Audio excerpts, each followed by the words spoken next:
నేను కూడా నేను చేసిన ఎన్నో పాపాలని కడిగేసుకుందామని నిశ్చయించుకున్నాను.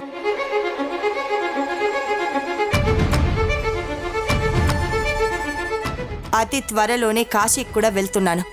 గంగా స్నానం చేస్తున్నాను.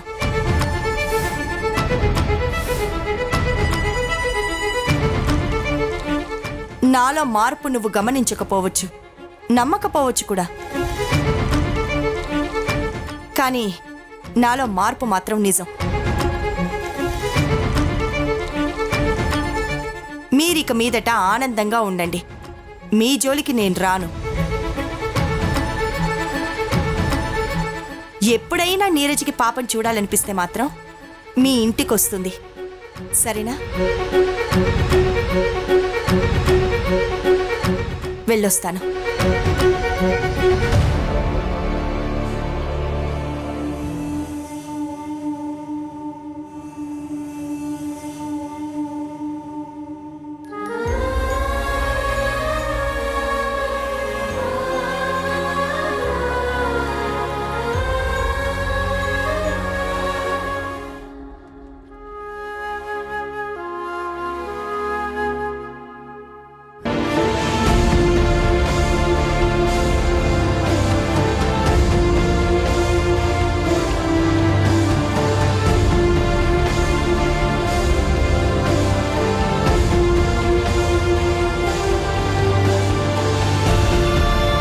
నువ్వొస్తావని తెలుసు దాక్షాయిని.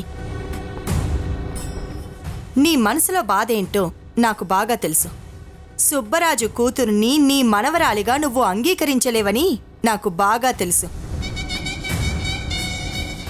ఎందుకంటే నీది నాది దాదాపు ఒకటే మైండ్ సెట్. పిల్లల ఆనందం కోసం మనం ఏమైనా చేస్తాము. కాకపోతే నేను కొంచెం ఎక్స్ట్రీమ్కి వెళ్తాను. నువ్వంత దూరం వెళ్ళవు.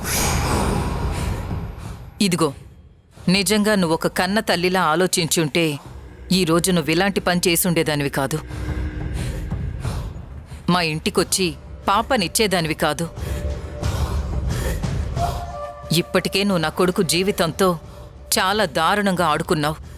ఇప్పుడు మళ్ళీ వాడి జీవితంతోనూ నా జీవితంతోనూ ఆడుకోకు. దయచేసి నేను నీకు చెప్తున్నాను, ఆ పాపను తీసుకుని వెళ్ళిపో. చూడు దాక్షాయిని, నేనిప్పుడు కేవలం నీ గురించి ఆలోచించి మాత్రమే నేను ఈ పని చేశాను. లేకపోతే నా ప్రాణానికి ప్రాణమైన నా కూతురు నుండి ఆ పాపను దూరం చేసి దాన్ని బాధ పెట్టేదాన్నే కాదు. నేనీరోజు చేసిన పని వల్ల నీకెంత లాభమో నాకు కూడా అంతే లాభం. నాకు లాభం ఏంటి, నీకు లాభం ఏంటి? ఇక్కడ లాభపడింది ఆ యశోద. ఇలా అనుకోవాలని నేను అలా పాపని వాళ్ళకిచ్చాను. మారిపోయినట్టుగా నటించాను. నా కూతురు ఇవ్వమందని చెప్పి అబద్ధం చెప్పాను. నేను పాపని వాళ్ళకిచ్చిన మాట నిజమే. కానీ పాప వాళ్ళ దగ్గరుండదు, మళ్ళీ తిరిగి నా దగ్గరికే వస్తుంది.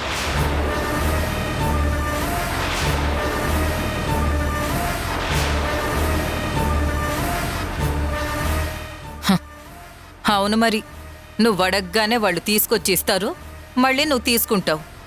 అసలేం మాట్లాడుతున్నావు ఊర్మిళ? ఆ యశోద నీ దగ్గర పాప ఉంటేనే తన దగ్గరకు ఎలా తెచ్చుకోవాలా అని ఎదురు చూస్తూ ఉంటుంది. అలాంటిది నువ్వే సరాసరి తెచ్చిస్తే మళ్ళీ తన పాపని ఎందుకు వదులుకుంటుంది చెప్పు?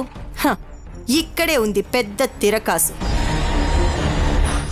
ఏ మగాడైనా తనకి బిడ్డ పుడితే ఆనందపడతాడు, అంతేకాని వేరే వాళ్ళ బిడ్డని తన బిడ్డగా పెంచుకోమంటే అస్సలు పెంచుకోలేడు. యశోద మీద ప్రేమతో యశోద బిడ్డని తన బిడ్డగా యాక్సెప్ట్ చేయడానికి నీ కొడుకు ముందుకొస్తున్నాడు. కానీ కాలక్రమంలో నీ కొడుకు ఆ పాప అంటే అస్సలు నచ్చదు. ఆ పాపను చూస్తే ఖచ్చితంగా ఆ సుబ్బరాజు గుర్తుకొస్తాడు. అప్పుడు ఆ క్షణం పాపని వదిలేసి తనతో ఉండమని యశోదని ఖచ్చితంగా అడుగుతాడు. అప్పుడు యశోద తన జీవితకాలం పాప కావాలా వద్దా అని తేల్చుకోలేక అయోమయంలో పడుతుంది. చివరికి మళ్ళీ నా దగ్గరికి పాపని శాశ్వతంగా తెచ్చిచ్చేస్తుంది. లేకపోతే నీ కొడుకే తెచ్చిస్తాడు. ఇదంతా జరగకపోతే వాళ్ళిద్దరి మధ్య పెద్ద గొడవయ్యి యశోద నీ కొడుకు జీవితంలో నుంచి బయటికెళ్ళిపోతుంది.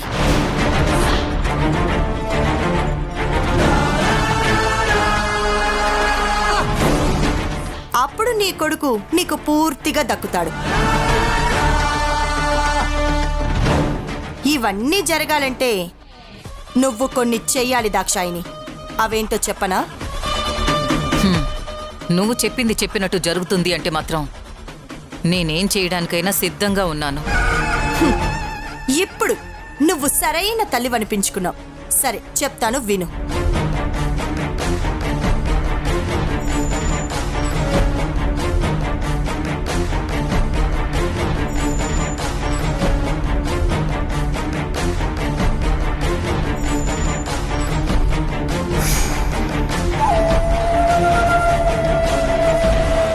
నేను చెప్పింది నీకు అర్థమైంది కదా? సరే, నేను వెళ్ళొస్తాను. నీకేదైనా సహాయం కావాలంటే నాకు వెంటనే ఫోన్ చేయి. అలాగే ఊర్మిళ.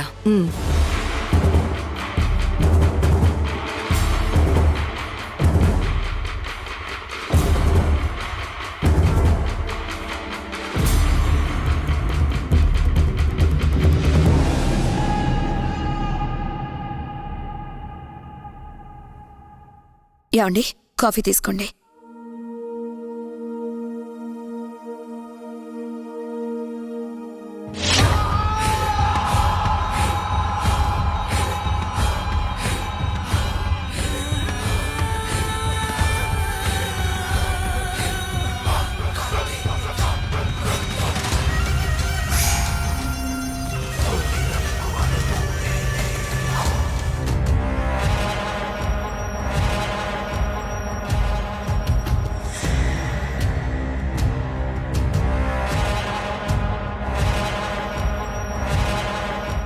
అవి నీ పేరు మీద, యశోద పేరు మీద ఉన్న ఆస్తి పేపర్లు. మనకు ఇవ్వడము తెలుసు, లాక్కోవడము తెలుసు. మొన్నటికి మొన్న నీ దగ్గరకు వచ్చి నీ ఆస్తి పేపర్లే లాక్కున్నాను. కానీ ఇప్పుడు ఇవ్వడానికొచ్చాను. నేను చెప్పినట్టు చేస్తే ఈ ఆస్తి మొత్తం నీదవుతుంది. ఎన్నాళ్ళని మెడికల్ షాప్ పెట్టుకొని అందులో వచ్చే ₹1/2 లాభంతో నీ ఫ్యామిలీని పోషించుకుంటావు చెప్పు? నీకు అవసరమైనప్పుడల్లా లక్షలకి లక్షలు తీసుకురావడానికి నీ బామ్మర్ది సుబ్బరాజుకల్ లేడు. వాడు విచ్చలవిడిగా డబ్బులు సంపాదించబట్టి నీకు రూపాయి విలువ తెలియలేదు. ఇప్పటికైనా తెలుసుకో, నీ పిల్లకి మంచి భవిష్యత్తు దొరుకుతుంది. మా గురించి ఇంతలా ఆలోచించినందుకు చాలా థ్యాంక్స్ ఊర్మిళ గారు. మీరు మా నుంచి ఏం ఎక్స్పెక్ట్ చేస్తున్నారో చెప్తారా? యశోద కూతురు. యశోద తన కూతుర్ని పూర్తిగా వదిలేసుకోవాలి. యశోద తన పాపని మా చేతికిచ్చి జీవితంలో మళ్ళీ ఆ పాప జోలికి రాకూడదు. ఇలా జరగాలి అంటే మీరు నేను చెప్పినట్టు చేయాలి. నువ్వు చెప్పడం అయిపోతే మర్యాదగా బయటకు వెళ్ళు ఊర్మిళ.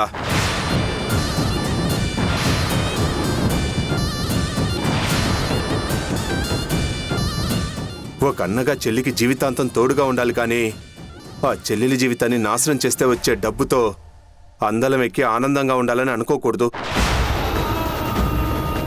నాకు అలాంటి అవసరం లేదు, అలాంటి ఆశ లేదు. కుదిరితే నా చెల్లిని గుండెల్లో పెట్టుకొని చూసుకోవాలనుకుంటానే గాని తన గుండెకి గాయం చేసి నేను ఆనందంగా ఉండాలని అనుకోను. నేను డబ్బు లేకపోతే అడుక్కు తింటాను, అంతేకాని ఆడపిల్ల జీవితాన్ని నాశనం చేయను. మధు, నువ్వు ఆవేశపడకు, కొంచెం ఆలోచించు. ₹2 కాదు మధు, 1200 కోట్లు. ఒక్కసారి ఆలోచించు. ఊర్మిళ గారు చెప్పే దాని గురించి ఆలోచించు. నోర్మోయ్, ఏం మాట్లాడుతున్నావు నువ్వు? ఏం మాట్లాడుతున్నావు? నాకంటే ముందు నువ్వు ఆ ఊర్మిళ మెడపట్టుకుని బయటికి గెంటాల్సింది పోయి నన్ను ఆలోచించుకోమని చెప్తావా? చంపేస్తాను దేవకి.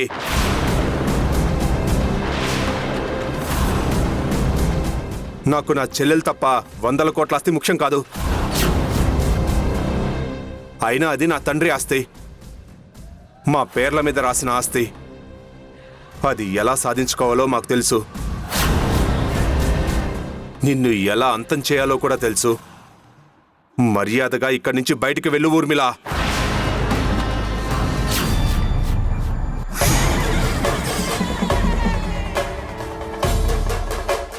ఏంటి, చంపేస్తావా? చంపేయ్. చెల్లికి అన్యాయం చేసి బతికే అన్నగా బతకడం కంటే చావడమే మేలు. జీవితంలో మళ్ళీ పాప జోలికి రాను అని యశోద నాకు చెప్పాలి. అదే కనుక జరగకపోతే 5వ రోజు నీ కూతురు నీకు దక్కదమ్మా. ఇప్పుడు నేను ఆవేశపడకూడదు, బాగా ఆలోచించి నిర్ణయాలు తీసుకోవాలి.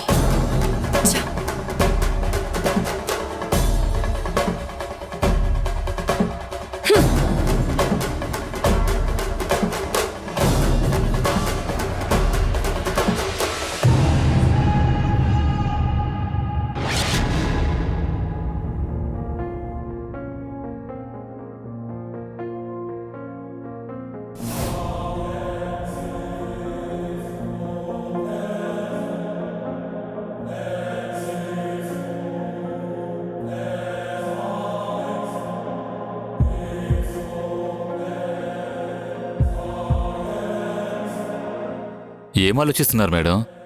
క్యాలెండర్ని తదేకంగా చూస్తున్నారు.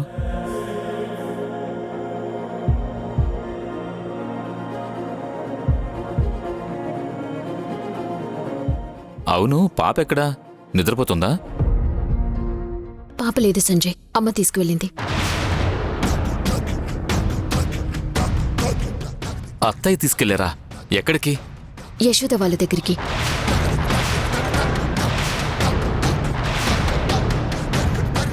యశోద వాళ్ళింటికా? ఎందుకు? పాపని యశోద వాళ్ళ దగ్గర ఓ 4 రోజులు ఉంచుతానని చెప్పింది. ఆ తర్వాత పాప మన దగ్గరే శాశ్వతంగా ఉంటుందంట. ఏం మాట్లాడుతున్నావు నీరజ? యశోద వాళ్ళ దగ్గర 4 రోజులు ఉంచితే పాప నీ దగ్గర శాశ్వతంగా ఉంటుందా? అలా ఎలా? నాకైతే ఏం అర్థం కావట్లేదు. అసలేం జరిగిందంటే సంజయ్, పాప లేకుండా 4 రోజులు నువ్వు బ్రతకగలవా? అవును నీరజ, 4 అంటే 4 రోజులు పాప లేకుండా నువ్వు ఉండగలవా? ఆ తర్వాత పాప శాశ్వతంగా నీ దగ్గరకు వచ్చేలాగా చేసే పూచి నాది.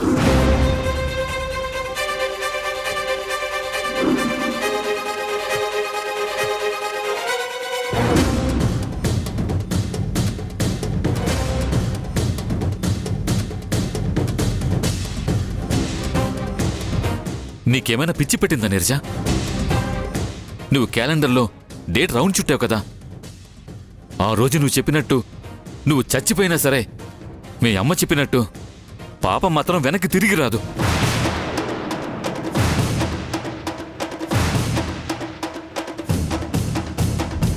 అది జరగని పని కూడా.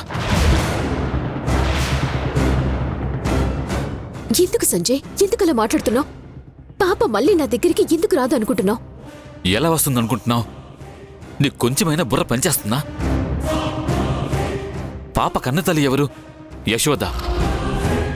యశోదకి ఇప్పటివరకు తన జీవితంలో 2 క్వశ్చన్ మార్కులున్నాయి. పాప మళ్ళీ తన దగ్గరికి వస్తుందా రాదా? అలాగే నందుతో కలిసి జీవితాన్ని పంచుకుంటానా లేదా అని. ఈ 2 ప్రశ్నల్లో ఆల్రెడీ ఒక ప్రశ్నకి సమాధానం దొరికింది. నందు ఆ యశోద మెడలో తాలి కట్టాడు. ఇక మిగిలింది 2వది, పాప తన దగ్గరికి రావడం. ఇప్పుడు మీ అమ్మే తీసుకెళ్లి పాపని వాళ్ళ దగ్గర ఉంచిన తర్వాత వాళ్ళు మళ్ళీ తిరిగి ఎందుకిస్తారు? యశోద నందు ఇద్దరూ పాప కోసమే కదా ఇన్ని రోజులు పోరాడారు. అలాంటప్పుడు వాళ్ళ చేతికే పాపనిస్తే ఎందుకు వదులుకుంటారు?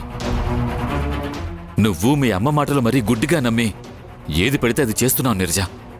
పాపని మీ అమ్మకిచ్చేటప్పుడు ఒక్క మాట నాకు చెప్పావా? నేను ఈ క్వశ్చన్స్ అన్నీ రైట్ చేసేవాడిని, పాపనివ్వనిచ్చేవాడిని కాదు. పాప తిరిగి రాకపోతే నువ్వు బతకగలవా? బతకలేవు కదా. అసలు నిన్ను కాదు, పాపని తీసుకెళ్ళని మీ అమ్మ నానాలే.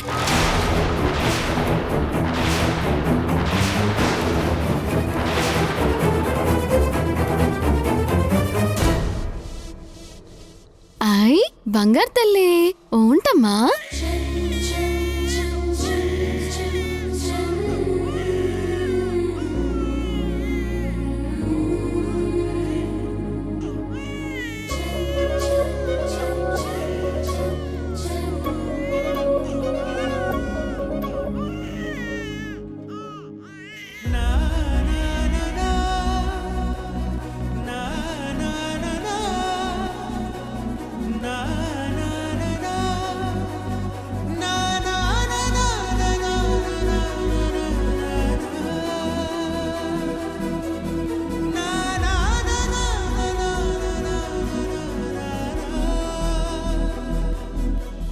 ఆ ఊర్మిళ దగ్గర నుంచి పాపని తీసుకొస్తూ ఉండగా ఆ ఊర్మిళ సుబ్బరాజుని కాల్చి చంపింది.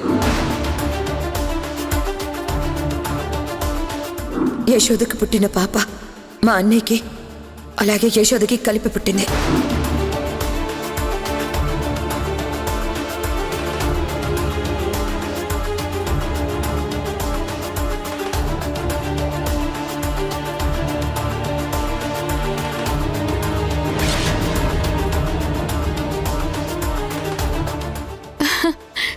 నందా చూసావా పాప ఎంత బాగా నవ్వుతుందో? ఎన్ని రోజులైందో తెలుసా నా బంగారు తల్లిని ఇంత ఆనందంగా చూసి. బంగారం, ఇక నుంచి నువ్వు ఎక్కడికి వెళ్ళవు, మాతోనే ఉంటావు. అదిగో నందా నాన్నని చూడు. వెళ్దామా? నాన్న దగ్గరికి వెళ్తావా? పద పద. నందా, పాపని కొంచెం పట్టుకుంటావా? నేను ఇప్పుడే వస్తాను.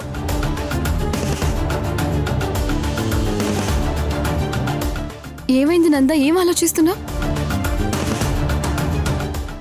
ఏం లేదు యశోద. చెప్పు నందా, నువ్వు దేని గురించి ఆలోచిస్తున్నావు? ఊర్మిళ చిన్నపిల్లల వ్యాపారం చేస్తుందని మనకు తెలుసు. అది కూడా బాగా తెలివిగల వాళ్ళ అంశాలను తీసుకొని, అందమైన వాళ్ళ అంశం తీసుకొని, లేదంటే స్పోర్ట్స్ మ్యాన్ల అంశం తీసుకొని, గొప్ప గొప్ప రాజకీయ నాయకుల అంశం తీసుకొని ఇలా పిల్లల్ని పుట్టించి కోట్లకు అమ్ముకుంటుంది. అలాంటప్పుడు ఊర్మిళ సుబ్బరాజ్ శాంపుల్ ఎందుకు తీసుకున్నట్టు యశోద?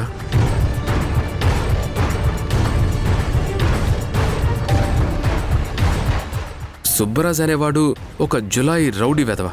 అలాంటి వాడి అంశం తీసుకొని నీ బిడ్డకి తండ్రిని ఎందుకు చేసింది? ఇలాంటి పిల్లల్ని ఎవరు కొనుక్కుంటారు? నా మనసులో ఇదే ఆలోచన రేకెత్తింది యశోద. అంటే నువ్వు పాప ఆనందంగా ఉందనే విషయం పట్టించుకోకుండా ఆ సుబ్బరాజ్ గురించి ఆలోచిస్తున్నావా?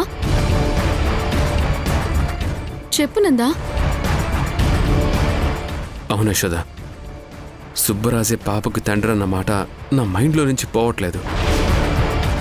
ఎందుకంటే ఊర్మిళ గురించి నాకు బాగా తెలుసు. తన బిజినెస్లో చిన్న పొరపాటు జరిగినా ఊర్మిళ సహించదు. అలాంటి ఊర్మిళ సుబ్బరాజ్ అంశతో పిల్లల్ని ఎందుకు కనిపించింది? అదే నాకు అంతు చిక్కని ప్రశ్న. ప్లీజ్ నందా, ఇక సుబ్బరాజ్ టాపిక్ మళ్ళీ మళ్ళీ తీసుకురాకు. నాకేదోలా ఉంది. తనెందుకు చేసిందో మనకు అనవసరం. కానీ ఈ పాప అయితే నా బిడ్డే. నువ్వు నేనిప్పుడు ఆలోచించాల్సింది ఒకే ఒక్క విషయం గురించి నందా. ఊర్మిళ పాప కోసం ఎంత దూరమైనా వెళుతుంది.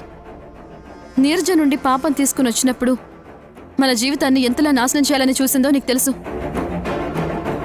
అలాంటి ఊర్మిళ ఉన్నట్టుండి మనం అడగకుండా, మనం ఏ ప్రయత్నం చేయకుండా ఊర్మిళే స్వచ్ఛందంగా పాపం తీసుకొచ్చి మన చేతుల్లో ఎందుకు పెట్టిందో అర్థం కావట్లేదు. మనం ఇప్పుడు ఆలోచించాల్సింది ఆ విషయం గురించి. దీని వెనుక ఏదో ఒక పెద్ద బలమైన కారణం ఉండే ఉంటుంది. అదేంటో మనం కనిపెట్టాలి. అలాగే యశోద, దాని గురించి ఆలోచిద్దాం. అలాగే నువ్వు అనవసరంగా ఆ ఊర్మిళ గురించి కూడా టెన్షన్ పడకు.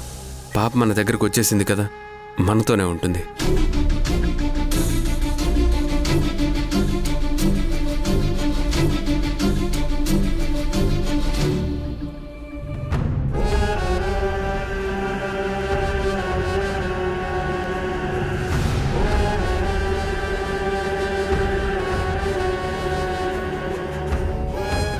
అత్తయ్య, మీరేం చేస్తున్నారో, మీ ప్లాన్ ఏంటో మీకైనా అర్థమవుతుందా? మీరు నీరజ మీద ప్రేమ కంటే యశోద మీద కోపమే ఎక్కువ చూపిస్తున్నారు. యశోదని ఎలా అంతం చేయాలని ఆలోచిస్తున్నారే కానీ నీరజకి బిడ్డని ఎలా దగ్గర చేద్దామో ఆలోచించట్లేదు. నీరజ మీకు చెప్పిందంట కదా, 4 రోజుల్లో పూర్తిగా తన బిడ్డ తన దగ్గరికి రాకపోతే చనిపోతాను అని.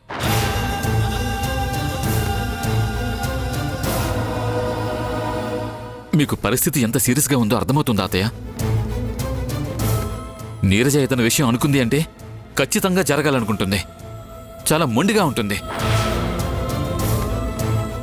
ఆ విషయం నాకంటే మీకే బాగా తెలుసు. అంత తెలిసినా మీరు పాపను తీసుకెళ్లి ఆ యశోద చేతిలో పెట్టారు.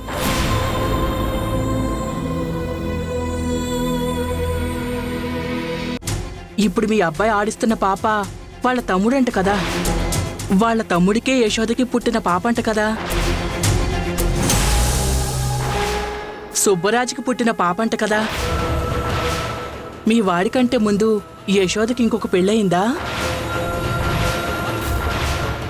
అతనికి విడాకులిచ్చేసి రెండో పెళ్లి అరేంజ్ చేసుకుందా?